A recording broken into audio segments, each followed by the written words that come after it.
Dios les bendiga, bienvenidos a la clase número 9 de Vida de Jesús. Es muy interesante, ¿verdad? Ir viendo paso a paso algunos detalles de la vida de Jesús. Hemos llegado al punto de hablar un poco acerca de la juventud de Jesús. Eso lo vemos en Lucas 2, del 51 al 52. No es mucho lo que se habla de esta parte, pero sí dice que la vida de Jesús se menciona que era normal y perfecta en todas las etapas. Era como cualquier otra persona, desde su niñez hasta su juventud. Dice, se llevaba bien con sus semejantes y su comportamiento era siempre conforme a la voluntad de su padre. Es posible, ¿verdad? Se cree que José muriera cuando Jesús era adolescente y que la responsabilidad recayera sobre él, ganando el sustento para él y para sus hermanos y para su mamá, ya que esta era la obligación del hijo primogénito. Puede ser, sin embargo, que encontrara tiempo para orar y meditar en las escrituras. El incidente en el templo durante la Pascua demuestra que ya había estudiado esmeradamente la ley y los profetas. Ahora se profundiza su comprensión de ellos. Se cree que él tuvo el tiempo, ¿verdad?, para poder estar estudiando la palabra también, leerla, creería yo, vea, lo que ya se conocía, o, ¿verdad? Y que esta es como mi apreciación personal, yo creo que como él siendo Dios, él sabía y conocía todo. Dice, pasada la fiesta, regresó con sus padres a Nazaret. Estamos hablando que cuando él tenía 12 años, ¿verdad? Él, en una de esas fiestas, él se fue aparte y se les había perdido en el camino, porque era como una peregrinación la que hacía. Entonces, en el camino, él se había juntado con otras personas, de repente pues se les perdió en medio de toda la gente que iba. Entonces dice que él regresó con sus padres a Nazaret. De los años que siguen después de ese acontecimiento, dice que hasta que él comenzó su ministerio público, no se sabe nada, sino solamente lo que Lucas nos dice en Lucas 2, del 51 al 52, donde dice, y descendió con ellos y volvió a Nazaret, y estaba sujeto a ellos, y Jesús crecía en sabiduría, en estatura y en gracia para con Dios y los hombres. Este detalle súper importante que menciona Lucas, donde dice, y estaba sujeto a ellos, significa que él respetaba la autoridad que José y María tenían sobre él. Esta otra opción, ¿verdad?, que yo les mencioné, que es muy probable que José haya muerto durante la adolescencia de Jesús, es un detalle que no está 100% comprobado, ¿verdad? Pero se cree que eso podría ser una probabilidad y entonces Jesús toma el mando como hijo primogénito de todo eso. Dice que crecía en sabiduría, en estatura y en gracia para con Dios y los hombres. Y esta última creo que es la más importante, porque si no, los hombres no lo ven con gracia y con agrado, difícilmente podrían hacerle caso a alguien. Veamos lo que dice más adelante acerca del inicio del ministerio público de Jesús. Y vamos a ver un trasfondo histórico donde dice, la nación judía en general prestó escasa atención a las profecías que se oyeron durante los días del nacimiento de nuestro Salvador, tanto el anuncio hecho por los ángeles como lo dicho por los pastores y los magos. No obstante, la situación política imperante en la época inmediatamente anterior a la manifestación pública de Jesús despertó, dice, en la nación israelita el anhelo de que llegara el Mesías. La situación para ellos no era fácil, ¿verdad? Estaban emperadores romanos gobernando, ¿verdad?, su vida prácticamente, pero ellos sabían que iba a haber un Mesías y por eso era súper importante que Jesús estuviera acá, en la tierra. Dice, la abierta tiranía de Arquelao, rey de Judea, convenció a los romanos de que debía destruirlo y abolir la anarquía que César Augusto le había concedido. En el año 6 después de Cristo, Judea se convirtió en provincia romana. De inmediato los romanos trasladaron el gobierno de Jerusalén a Cesarea, sobre la costa mediterránea, a unos 80 kilómetros en dirección noreste. Dice, para los judíos perder sus derechos como nación y convertirse en una provincia más del imperio gobernada por un procurador romano. Dice que eso fue un golpe abrumador. Definitivamente que sí, porque hasta cierto punto tenían ciertas libertades hasta que no se convirtieron en provincia romana. Dice, la tierra que había sido prometida a los patriarcas y por la cual habían luchado tan heroicamente sus antepasados, especialmente los macabeos, estaba ahora en manos de los gentiles. Hubo algunos levantamientos que fueron brutalmente reprimidos por los romanos. Los judíos piadosos se aferraron más tenazmente a la esperanza mesiánica, porque estaban siendo totalmente abrumados por el imperio romano. Mientras tanto, dice, en Jerusalén los fariseos dominaban las sinagogas y los saduceos que controlaban el templo. Ellos siempre luchaban entre sí para ver quién es el que tenía más poder sobre el pueblo. Luego, en Lucas 3, del 1 al 2, se menciona que a dos sumos sacerdotes importantes, que uno era Anás y el otro es Caifás. Estos eran, dice, del partido de los saduceos y eran hombres carentes de espiritualidad y que negaban lo sobrenatural. ¿Por qué menciona Lucas a estos personajes? Para mostrar que la gloria de Israel se había desvanecido, puesto que gobernaban hombres corruptos como los hijos de Herodes el Grande y como Poncio Pilato. El sumo sacerdocio era administrado de manera ilegal y dos hombres indignos compartían la autoridad religiosa. Ya era hora de llamar a la nación al arrepentimiento y se necesitaba un profeta de hierro para hacerlo. Es decir, que el caos, ¿verdad?, prácticamente que vino a provocar el Imperio Romano al pueblo, tenía un propósito. Tenía el propósito de que ellos vinieran y reconocieran que necesitaban al Mesías. Dice acá, así vemos, dice que aunque era el tiempo de iniciar era ya el tiempo de iniciar su ministerio público, Jesús no se dio a conocer a la nación judía sin previo aviso, pues estaba escrito en la profecía. Yo envío mi mensajero, el cual preparará camino delante de mí. ¿De quién estamos hablando? De Juan el Bautista. Antes de escuchar las bellas palabras llenas de gracia del Señor Jesucristo, la nación tenía que oír la voz profética que durante 400 años había estado callada. Y esta era la de ¿quién? La de Juan el Bautista, ¿verdad? Él realizaba bautismos después, dice, de la confesión de pecados. Eso lo menciona en Mateo 3, 6, donde dice, y eran bautizados por él en el Jordán, confesando sus pecados. Y también eran para arrepentimiento, en el 3:11. Si leemos el 3:11, dice, yo a la verdad os bautizo en agua para arrepentimiento, pero el que viene tras mí, cuyo calzado yo no soy digno de llevar, es más poderoso que yo.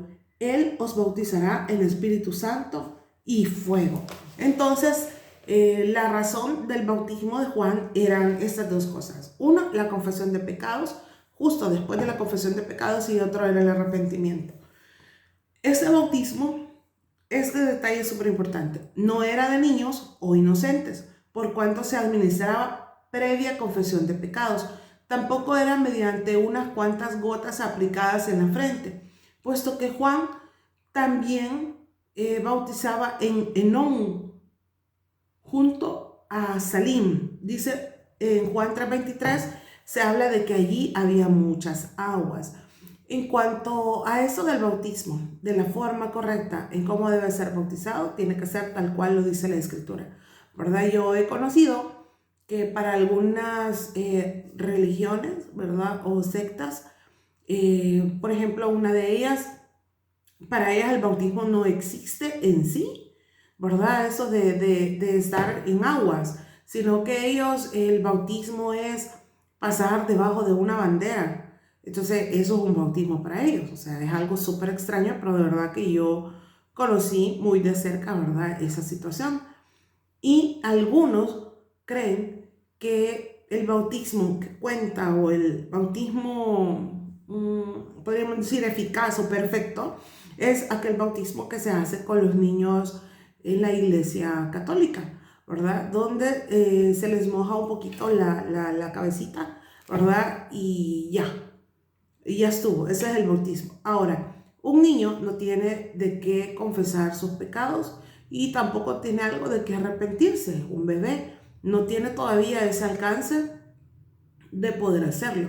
Aunque todos nacemos con la naturaleza pecaminosa, En algún momento tiene que haber un momento de lucidez de nuestra vida donde nosotros vamos a reconocer que estamos llenos de pecado y que necesitamos de Jesús, ¿verdad? Luego dice acá también de que el bautismo de Jesús se menciona en Mateo 3, del 13 al 17, en Marcos 1, del 9 al 11 y en Lucas 3, 21. Dice que habían transcurrido alrededor de unos 6 meses desde que Juan comenzó su ministerio, cuando un día se presentó Jesús. El hecho de que estuviera presente era ya suficiente para llamar la atención. Pero cuán grande fue su sorpresa cuando vio a Jesús entre los candidatos para el bautismo. Juan, ¿verdad? Lo primero que le dijo es en Mateo 3:14, donde le dice: yo necesito ser bautizado por ti y tú vienes a mí. O sea, él sabía quién era Jesús y por lo tanto él reconocía que no debería de ser como lo lógico, ¿verdad? Lo veía Juan así.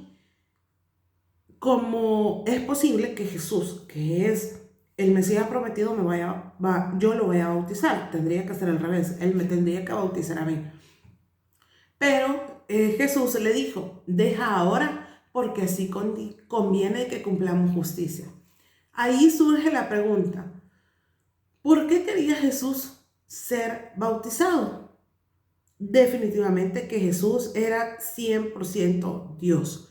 Dice que no era porque tenía necesidad de confesar sus pecados o de arrepentirse, porque él era libre de pecado. Entonces, ciertamente en él no había ninguna culpabilidad de nada de lo que él hiciera. Así que la respuesta es en sí de que por qué Jesús hizo esto, es porque este era el paso inicial en su ministerio. El bautismo de Juan marcaba la transición de una nueva época. Eso lo vemos en Mateo 3:2, donde dice, y diciendo: arrepentíos, porque el reino de los cielos se ha acercado. Eso significaba el hecho de que estuviera Jesús. El reino de los cielos se estaba acercando y estaba ya. Luego dice: fue conveniente que el rey tomara este paso, dándonos así su ejemplo. Además, de esta manera, él pudo identificarse, con la raza humana. Eso lo vemos en 2 Corintios 5:21, que también igual quisiera leerle, donde dice: al que no conoció pecado, por nosotros lo hizo pecado, para que nosotros fuésemos hechos justicia de Dios en él. Al que no conoció pecado, por nosotros lo hizo pecado.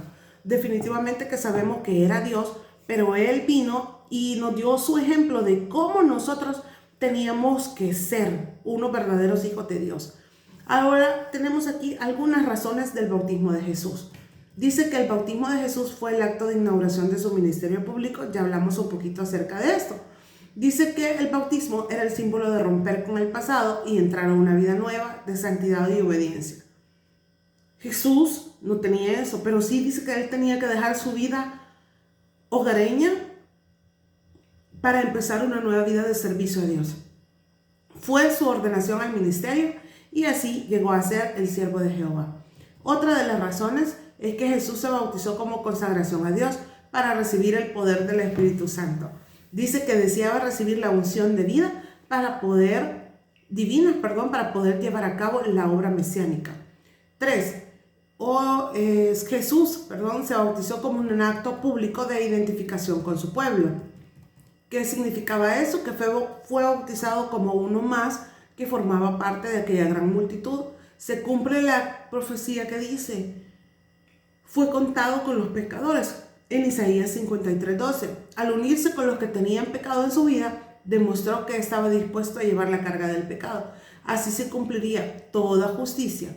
En cierto sentido, fue el momento en que aceptó la cruz como forma de redimir a la humanidad pecadora. Y yo creo que personalmente Jesús, ¿verdad?, en el bautismo no muestra, pero ni un momento de duda. O sea, ningún evangelista lo narra así, sino que él iba decidido y él sabía lo que venía más adelante. Mientras él decidiera bautizarse, decidiera hacer público su ministerio, entonces comenzaba algo grandioso, ¿verdad? Comenzaba una obra redentora que Jesús iba a culminar. Lo que Él comienza, Él lo termina. Dice acá, otra de las razones es que Jesús se bautizó para probar públicamente la obra de Juan el Bautista. Demostraba así que la misión del profeta no procedía de los hombres, sino de Dios. Porque el hecho de bautizarse, el hecho de venir e ir donde Juan, el que había tanto estado predicando acerca del arrepentimiento, acerca de confesar los pecados, y les decía que tenían que culminar o sellar, ¿verdad? En lo que ellos habían hecho, en lo que ellos habían creído a través del bautismo. Entonces, de alguna manera tenía que ser aprobado por Jesús el hecho que Juan estuviera haciendo lo que estuviera haciendo, porque Él así lo permitía. Dios el Padre, dice, aprobó la consagración de Jesús enviando su Espíritu sobre Él, confirmando por medio de una voz audible que este era el Mesías. Lucas nos dice, y orando al cielo se abrió y descendió el Espíritu Santo sobre Él. Insinúa que el descenso del Espíritu Santo fue la respuesta a la oración de Jesús. Esto se dio cuenta de cuánto necesitaba recibir el poder divino para realizar su misión. Su naturaleza humana tenía que ser sostenida, fortalecida y dirigida constantemente por la presencia del Espíritu Santo. O sea, Jesús sabía que en su humanidad iba a necesitar que el Espíritu Santo estuviera con él, porque él solo no iba a poder. De la misma manera, nosotros sabemos y debemos de reconocer eso, que sin la ayuda del Espíritu Santo en nuestra vida, nosotros no podemos avanzar, no podemos hacer mayor cosa. Dice, ¿por qué escogió el Espíritu la forma de paloma? Muchos estudiosos señalan que la paloma simbolizaba la pureza, la suavidad y la mansedumbre. No cabe duda alguna de que la forma de paloma intentaba dar la idea de la bondad del Espíritu. El testimonio del Padre se puede interpretar de la siguiente manera, y esta frase me encanta. Dice, este es mi Hijo amado, a quien he elegido. Eso lo vemos en la versión popular de la Biblia. Indica que Jesús es el Mesías prometido, según el Salmo 2:7, el siervo de Jehová, según Isaías 42:1. En el umbral del ministerio de Jesús, la voz celestial dirige sus pensamientos al hecho de que Jesús es a la vez el Hijo de Dios y el siervo sufriente, una combinación que iba a determinar mucho de su ministerio. Ha de haber sido súper hermoso estar ahí en el momento del bautismo de Jesús, escuchar la voz de Dios, ver al Espíritu descender y a Jesús mismo ahí, ¿verdad? Teníamos ahí a la Trinidad completa, trabajando y sabiendo que iban a comenzar algo que iba a redimir nuestras vidas hasta el día de hoy. Gracias a Dios porque lo hizo y porque nos ha elegido a nosotros, porque Él es quien nos escogió a nosotros. Antes de que nosotros naciéramos, antes de que nosotros decidiéramos seguir el camino que es el correcto para nuestras vidas, Dios sabía que nosotros lo íbamos a hacer en el tiempo y en el momento perfecto. Gracias por estar hasta acá. Nos vemos en la próxima.